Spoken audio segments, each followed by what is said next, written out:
Congratulations, you have the challenge cards. Pick up a card, take a look. This one says invent new biotechnology. Who would work on this challenge?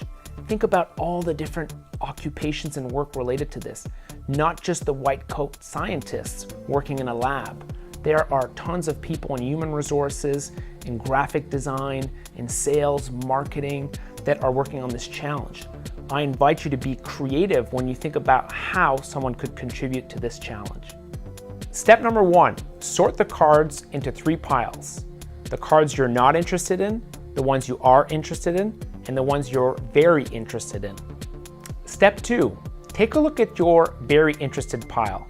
Read the back of the cards. Find out which ones really interest you and pick your top 3. Step 3, pick your top card. I know it's hard to do, but pick just one.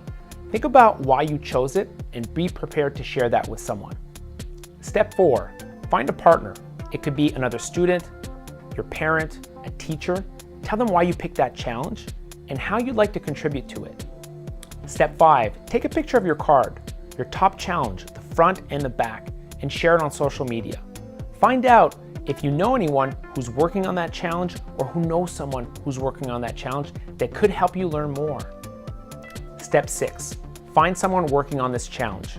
Ask your friends, your parents' friends, your teachers to help you find someone who's working on the challenge currently. Sit down with them. Ask questions about how they're contributing to the challenge and ask for advice on how you could make a contribution to the challenge. Step 7, look for an education program that's going to help prepare you to make a contribution to the challenge. Find out what you need to learn to make a difference. Congratulations, you've now become a challenge researcher. This is how you prepare for the future world of work. Now, the challenge you pick today might change over the course of your career. You might discover new challenges to work on. Regardless, keep revisiting the challenge cards, find new challenges to work on, and get good at becoming a challenge researcher. Good luck.